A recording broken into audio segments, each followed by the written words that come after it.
What is up, Spa City? Welcome to the Specific Chiropractic Centers podcast, the Spa City podcast. I'm your host, Dr. Grant Dennis, featuring all of the community leaders and people doing big things for the community of Hot Springs. Look forward to seeing you guys on the inside. All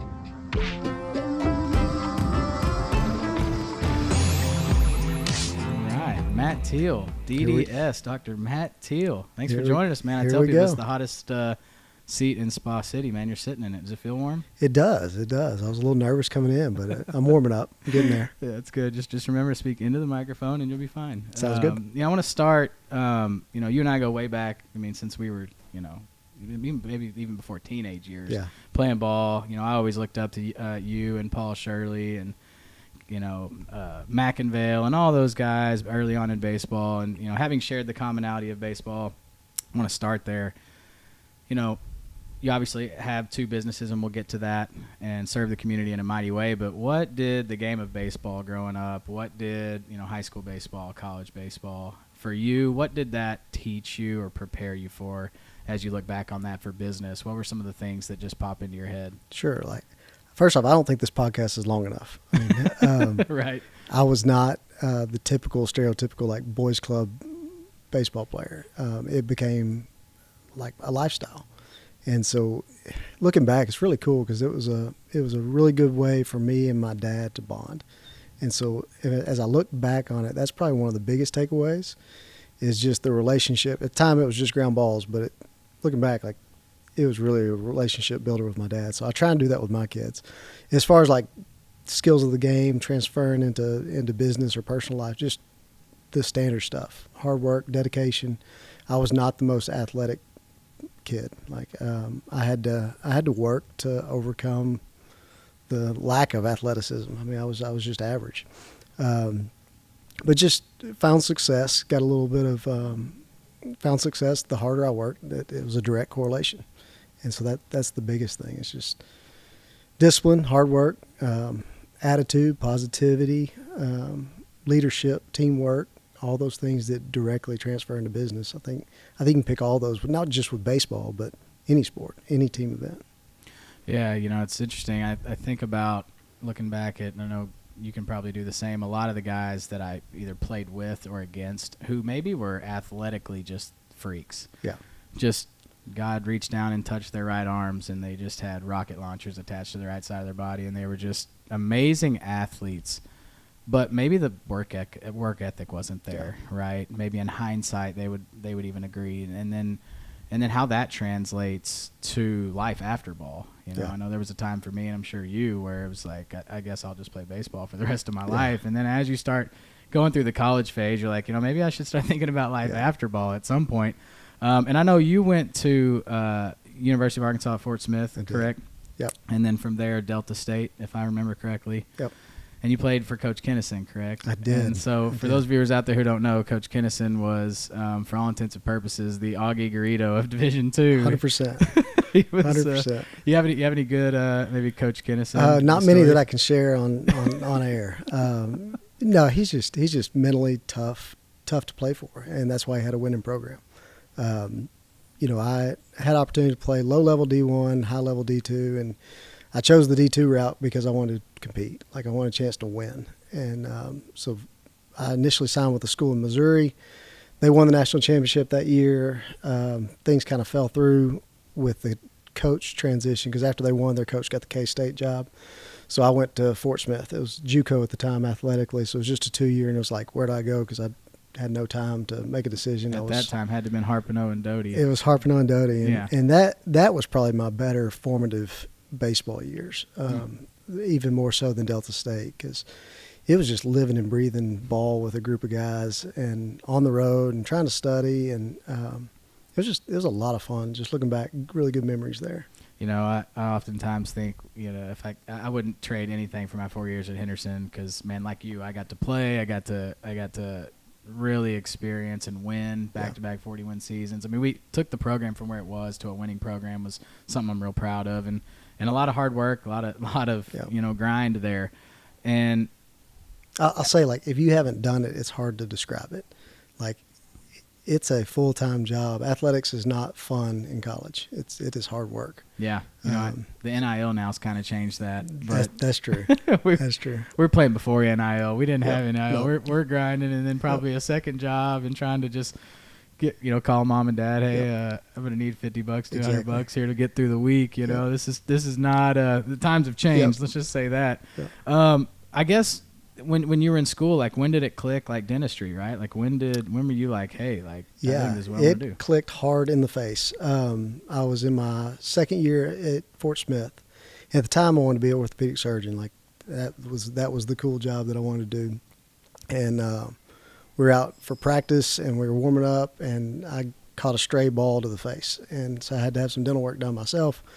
Went in, I saw this young dentist in Fort Smith. He was newly graduated, and just like picking up conversation like they do, just small talk. He's like, what do you want to do when you grow up? I was like, I'm going to be an orthopedic surgeon. I'm pre-med. And he's like, you ever thought about dentistry? I was like, heck no. Like, I don't want to mess with people's mouth all the time. Like, no, that's gross. And he started just kind of laying out the groundwork for it. He's like, well, do you enjoy your free time? Do you like, are you a family man? Do you like the idea of running your own business? All those things. I was like, yes, yes, yes. He said, well, think about dentistry. And, I was like, well, that actually kind of makes sense because I don't have the on-call. I mean, we're still on call, but it's not the same as you get with a medical situation. So I took that summer and shadowed a couple of different professions, and they're all good guys. But a lot of the MDs just kind of sounded off that dentistry may not be a bad route. And the more I looked into it, the more I liked the idea of, owning my own practice. The lifestyle, the family life, the work schedule, the lack of call, and now I love it. I couldn't imagine doing anything different. Like, what was the early days like? Obviously I've went through the phase of there's the business owner side, there's the service provider side, and there's the entrepreneur side. And so there's I'm a dentist is what I do. It's the service I provide. Business is, if I don't know how to run a business as an owner, then I can't perform dentistry very long. And then the entrepreneurial side of just then diversifying a bit. What was I think a lot of people think, Matt, that when you hang your shingle as a dentist and it says Matt Teale DDS and you open the door, that people just flood your office and your doors. And it's not the way that it is. It is not. Despite what people think, right? There's a period of time there where there's some fear, some doubt, some worry. Am I going to make it? And everybody goes through that. But for you, what was that kind of first couple years like? Yeah, good question. When I got out, I went into a practice situation where I was an associate. I worked for another dentist with the hopes to buy his practice out. And so you started out as an associate first? I did. Okay, I didn't know that. Okay. And most dentists do. Not all, but most dentists will start off as an associate. Because you come out, the problem is you come out with $400,000 in debt. I mean, average dental students graduate with $350,000 in debt. You're not ideal for a bank. Not ideal for a bank. I have no work history. I've got over $250,000 in debt, and I can't come out and ask for another $1 million to go start a practice because banks just generally don't lend for that. So I started off as an associate with Dr. Anthony, really good mentor, really good guy. But it was a lot of time in my office in between patients. And like I was listening for the phone to ring and like listening in on my front desk to see if it was a new patient. Did a lot of CE, because I had a lot of downtime early on. But just like, I have to eat and I have to pay my bills because those student loans do start coming. So I had production goals that I had, and I've still got the sheet for my first year of production goals. And it's like, I'm not going to say the amount, but there was an amount that I was hoping to make per day. Yeah. It was kind of my break even number where I could pay my bills. And looking back now, it's like, man, I've come a long way. And a lot of that goes back to the people that I was able to surround myself with. Really good mentors, not just doctors, but teammates. And that ties back into that ball stuff. But like my assistants and my front desk and my office manager, as I look back on my career and where I am, a decade later, it's about surrounding myself with the right people and not having a superiority complex, because I had some dental assistants that taught me way more than I learned in dental school on some clinical stuff. I'd step out of the room and be like, okay, you've been doing this for 10 years for another dentist. Like what's the situation? What are my options here? And we'd run through the options, and then I'd make a clinical decision based on my knowledge. because you get a really good background of like science and that, but the personal skills and the, diving Yeah. into what the patient wants, that's not taught in dental or medical school. They teach you how to keep people safe, how to do the physical procedure, but they're not going to dive into all the social side of it. So anyway, early on, just survival mode, and then that slowly, organically grew. Take care of patients the right way, just treat people just like human beings, and spend time with them, build relationships. Those are the important things that has allowed us to grow to the place we are now. I love that. And you mentioned a little bit about, what they don't teach you in school. And I think, for me, I experienced much of the same thing where you get taught to provide a service. What you don't get taught, and the large majority of the lying share of the learning doesn't start until day one of practice, when, most people would probably think, like, how could you possibly learn from a dental assistant or a hygienist? Or you can learn just as much from their knowledge and their experience. And that's the one thing you don't have, right, is experience. Can't teach experience. You just can't do it. And, back to your bank situation there, I ran into the same thing when I came out. I was like, I'm gung-ho, I'm ready to go. 40-page business plan, let's do this, Yeah. Bank number 1, bank number 2, number 8. Yeah. For me, it was 13. I went to 13 different Jeez. banks with a business plan who were like, hey, buddy, you need to come up with a plan B because you have you need some more CCA. And at the time, and I look back on it now, and it's just, you don't know what you don't know. Right. Cash, collateral, and assets. You are a massive risk to me. And I just remember a bank, a local bank finally gave me a chance. They were like, hey, we're gonna give you a chance. I'm gambling on you. I've did a lot of research on you, and we're banking on you. And I just need a life insurance policy to make sure if you die, we get our money back. But I think that there's a lot of gold you just kind of dropped on that. But when it comes to dentistry in general, it's no secret that it's one of the, let's just say, people aren't looking forward when they get their dental appointment to going. True. Correct? How do you navigate that, like mentally, right? Like, how does that? Is that something you've even had to help navigate? Oh, 100%. My mom asked me, like, when I first got in dental school, she's like, okay, I got to ask why. Like, why do you want to go into a profession where people generally have anxiety or fear of you before they ever walk in the door? And at the time, I didn't have an answer. I still don't know that I've got an answer, but we are changing the culture. Technology is getting better. Approaches are getting better. It's not as bad as it once was. And there's things at our disposal now that used to not be there. So most of our patients do come in with a higher level of anxiety. But when they get into the office and they feel the culture of our team and they spend time with us, and we just have a chance to visit and relate just as human beings, not just doctor-patient situation, some of those anxieties and fear naturally dissipate. And most of our patients that have been with us for any length of time have let go almost all of that anxiety associated with it. Not all. It's still a tough profession, but I think it's something that's constantly getting better. Really. Yeah, because I think there was this dumb statistic that went around forever about dentists and like suicide rates. And I remember as a kid thinking, like, I actually don't really. It doesn't bother me going to Dr. Bob when I was a kid, But at the same time, like the drilling sounds and all the stereotypes, and honestly, it's interesting because as a chiropractor, I get some of the same things, right? As people hear all this crazy things about chiropractic, and they come in, they're anxious a little bit. And I think one of the things that was my takeaway from what you were just talking about is just maybe just a little bit of calming, a little bit of certainty behind the fact that, hey, there may not even be anything wrong with you. There may not even be an intervention needed. There may or may not be. And then, with science advancing, it sounds like a lot of that in dentistry is geared towards removing some of that, idea. But there's no secret. I tell people all the time, there's two types of pain that are no joke. The first is dental pain, tooth pain.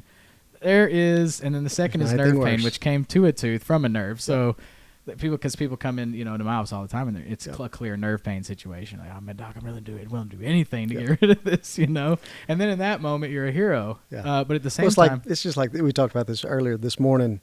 I was scheduled to be off. I was off, but one of our associate doctors was out sick, and my office manager, I was talking to her this morning. She was like, "There's a couple people that are hurting that we're counting on being here." I was like, "Okay, I'll be there."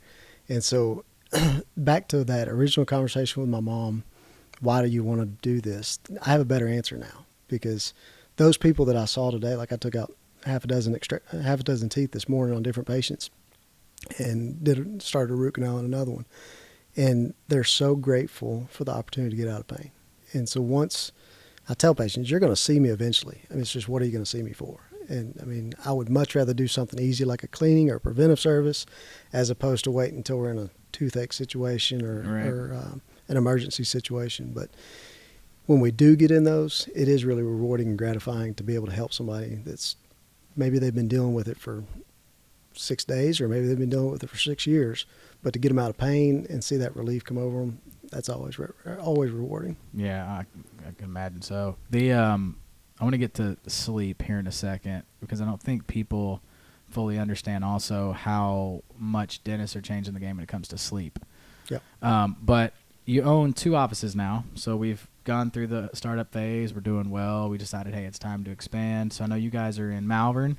Yep. I drive by. My in-laws live in Malvern, so I drive by it all the time. The old Coca-Cola building, or a bottling. Clem building. Clem building, Yep. yeah. So what was, which is super cool. Yeah. For the viewers out there, like, what was that? Because that was your first office. Well, I didn't slowly grow. It was like jumping headfirst into the fire. I got ready to buy in as a from the associate position, and that didn't play out like I needed to.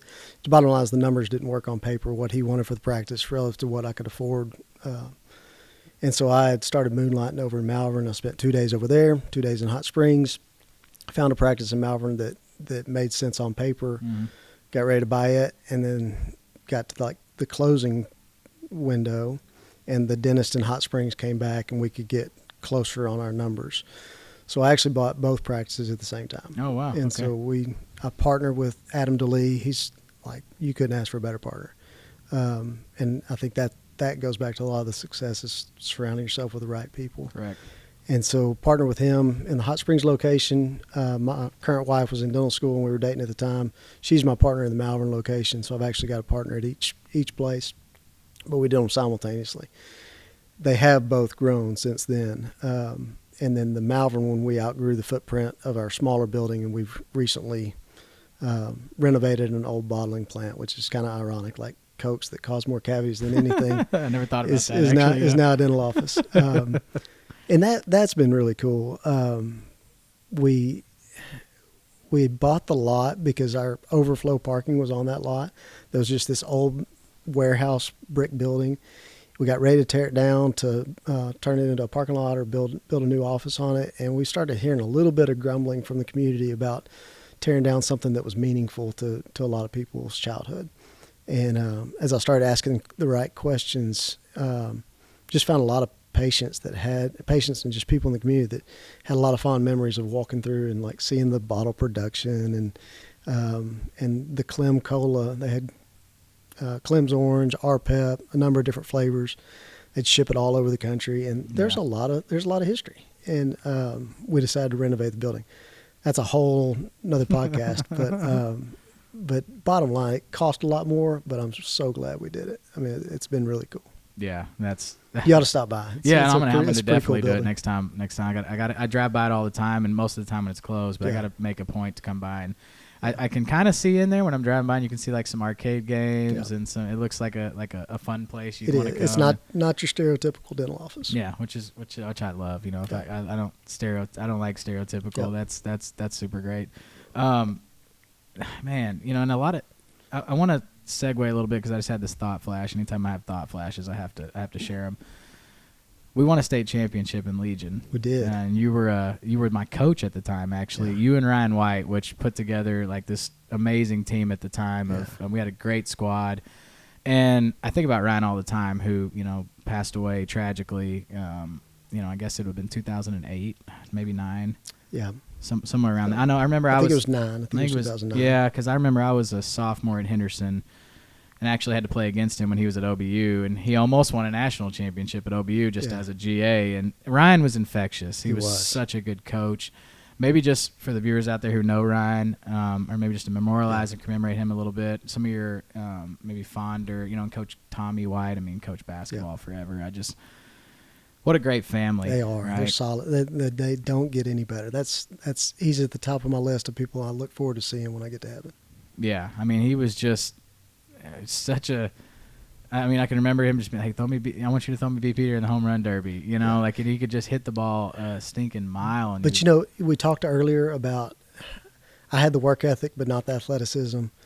There's people that had the athleticism that didn't have the work ethic. He had both. He had both, yeah. That dude could crush a baseball, but nobody outworked him. Yeah. I tried to keep up with him. He was a little bit older than me, but I can't tell you how many nights we spent up at the old gym. Now it's a primary or some kind of they've converted it, but the old gym just wearing out the batting cage. And so I think that when I think back on Ryan, that's what I think about. Like, nobody saw the nights that he spent up at the ball field, like honing his craft. And I think he was like an all-time hit leader at Arkansas Tech. Well, I was going to say, I'm pretty sure he still holds most of the records at Tech that'll never be broken. Yeah. I can even remember going when I was looking to go to Henderson. I went and watched him play at the GAC tournament. He used to be in Memphis up there at the Team USA field. I think USA, something to do with Team USA. And he, went 3 for 4 with 2 bombs, basically carried the team hitting. And it was just like, I know that guy. Like, dude, he's amazing, but he had such a sweet swing. He was the modern day Babe Ruth at the time, man. It's that sweet left swing, But man, but he's a sweet dude too. Yeah, even better as an he's individual. really nice. Wouldn't say a cross word about hardly anybody.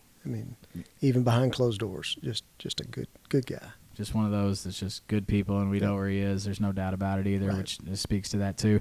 Last thing I wanted to kind of round us out just a little bit is I don't think a lot of people, I mentioned it earlier, when it comes to the sleep side of dentistry, it's no secret apnea is just rampant across society, and it's becoming a problem. And it's becoming an underlying problem for, if I had $1 for every time someone came in with the sleep apnea box checked on my intake, and it's like, man, it's an interesting thing we're starting to see.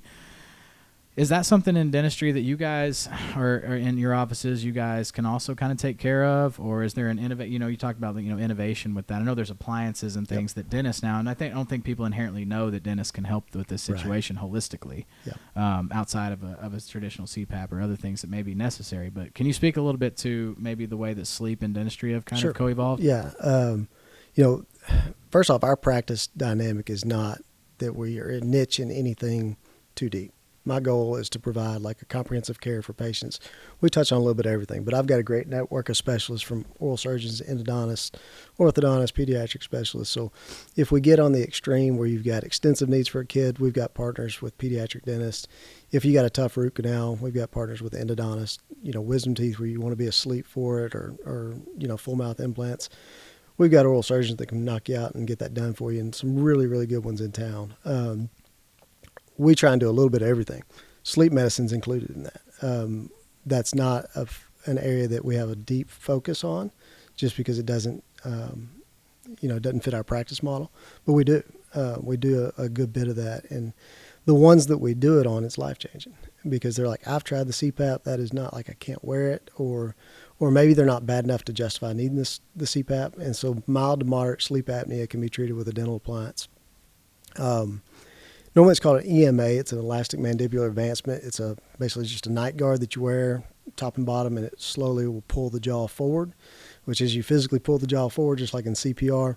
It opens the airway. And opening the airway, that is what sleep apnea is just an occlusion of the airway. So there's definitely some dental appliances. We do some of them. We do typically partner with a MD on those as far as getting a diagnosis. Right. But the biggest thing is like the ones who we do it on, like they can't live without it anymore. Right. If their dog chews it up, they're back the next day like, hey, I need another one. I've heard that those are culprits for dogs. 100%. Number one reason we replace them. There was something that I actually had a patient of mine probably like 6 to 8 months ago who came in, and I was like, that's a great question for Matt. She was asking about root canals. Okay. And the research behind root canals and long stage or advanced. There's some sort of correlation. So I started doing a little bit of digging. Just got an inquisitive dude, and I was like, I want to look into this a little bit. And you may not want to share this completely on air. I don't know, but like, is there is there a valid concern behind people who say, hey, if I get a root canal, I'm going to end up with some advanced stage, problem down the road? Like, are you familiar with that? There's Netflix documentaries and there's all kinds of stuff on YouTube. Right. But I also think that as medical professionals, our goal is to follow the science. And there are credentialed organizations that have literature out. And right now, the science does not point, at least my knowledge, the science does not point to there being long-term negative consequences. Everything we do, there's a pros and cons. Right, of course. There's certainly risk with anything that we choose to do. I mean, you get in your car and you drive down the road. There's right. You got risk. That doesn't change with root canals. There's things that can go awry. Same thing with fillings, crowns, extractions. If I were to need a root canal tomorrow, I would get one. Yeah. I wouldn't second guess it. I've had 3. Science is settled, folks. There it is. I mean, it's because it's an interesting because now it's paved the way. Yeah. For these holistic dentists, and sure. It's paved the way for these different styles of philosophies, and which I don't think is necessarily a bad thing. But the other hot topic is fluoride. I mean, that's the other one we get a lot of questions on. Okay. Fluoride, radiation exposure with X-rays, and root canal, and the possible complications there. Again, my goal is to go back to what the literature says, and we've got the American Dental Association that we reference, and right now there are some. Like I said, documentaries out there against it, but the science doesn't necessarily point to that at this time. That being said, I'm not closed-minded to anything. Sure. I mean, if the literature comes out and it's different, then I'm open to whatever. Makes for a great docuseries, That's it. So that there's that too. You alluded to it a second ago, but I want to make sure we didn't smooth over it. Just kind of your mission and vision for dentistry, and you serve the community, and obviously everyone I have on this podcast is truly someone who serves the community, which I believe you're doing in a mighty way. What is the mission or vision behind? You alluded to it a second ago, but just really to sink it home for people, like your dentist office and the service you provide to the community, the mission and vision behind that. Yeah. Well, I think there's different layers on that. I mean, I've got a mission personally. It's to put myself in a situation where I can spend some more time with my family and develop a relationship with the team members that I work with. And I've got 3 daughters, and as much as I love dentistry, there's nothing I love more than them. And same goes for my wife. And so dentistry is what you do. It's not who you are. It's not who I am. Right. But also, I said this in my last staff meeting, we're going to spend more time up here at the office with each other, with my teammates, my staff members, than I get to spend with those 3 girls. And as bad as that hurts, in this phase of life, that's the truth. So I do think that having a good culture in your business and your practice is really important. And so we work really hard on that. And that part of that is the hiring and the firing and making sure you have the right people there. But it's constantly remind each other, love each other. I mean, that's biblical. It's just love each other and try and treat people the right way. So that's the kind of the work mission. As far as a practice model goes, it's just be real. I can do full mouth restorations and crowns and veneers, or I can take your teeth out. Yeah. And a lot of that just depends on what the patient's goals are, what their financial abilities are, and spending time on the front end to figure out what their goals are, educate them about their options, and then help them make a decision that makes sense for them and their situation. And then outside of dentistry, it goes back to helping other people. I think there's a lot of hurt, a lot of pain, a lot of sadness in our community, and there's a ton of great organizations. I don't have to start one. There's already plenty of opportunities to serve with some of the organizations we've got right here, whether it be through your local church, Potter's Clay, Our Promise. I mean, you can rattle off. I mean, the Ace Closet. There's tons and tons of opportunities to dive in. I don't have to start something new. We do some free extraction clinics, and we do some dental outreach because that's a skill that I've got that I can use for a greater good. But as far as outreach goes, I think there's tons of great organizations to get behind already. Yeah, dude, so good, man. Well, listen, man, I just appreciate you taking some time on a Friday to come out here and chop it up with me. This has been fun. Listen, there's no, what I think about and what my big takeaway from what you're saying is you really just can't put a price on how someone feels when you make them when they can smile For sure. and feel confident behind that. I mean, there's no, it's like when they're not living with that interference there of that what's it, low self-esteem or just there's not just like you had said that dentistry is what you do, but it's not who you are, man. I just appreciate who you are as a human, man. I appreciate you coming on today. Yeah, well, I appreciate the invite. I'm excited to hear more about your business, and you're doing some great things. You really are. Yeah, proud of you. Appreciate that, man. I mean, that goes back to like the coaching days. Like, I always wanted my players to do well on the field, but it's more important to do well in life. And you're doing things the right way, and I'm glad to see God blessing you and having some success. I appreciate that, man. I appreciate that a lot. Well, listen, folks, man, y'all heard it here. That's going to wrap us up this week for another episode of the Spa City Podcast. And remember, go out and support our community leaders and our community members. Go out there and support local. Hot Springs is a great community, and we get to be a tourist in our hometown. Do not take that for granted. Until next time, God bless. We will see you guys next week. Sweet.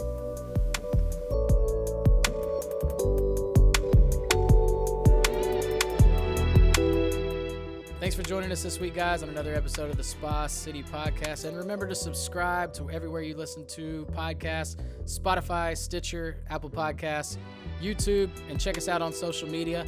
And remember to support all of our community members we have on this podcast and everybody who's doing big things in the community of Hot Springs. And until next time, see you.